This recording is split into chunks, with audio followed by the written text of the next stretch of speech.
Yun, good morning mga kabakyard. Update ko lang po kayo sa aking mga chicken.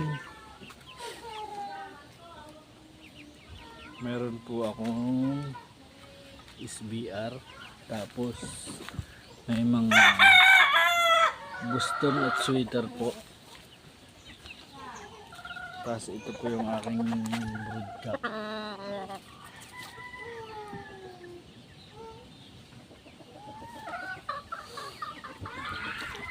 Tapos mayroon din po akong bulik.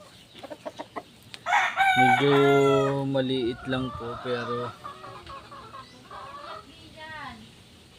may sipon pa pong konti. Red eyes po siya.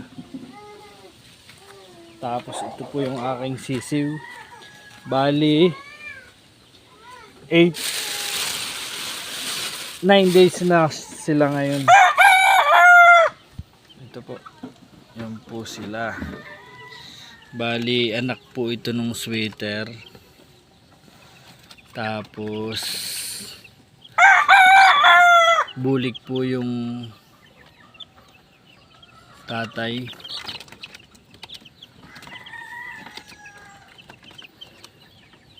Yan po, mas sigla po sila.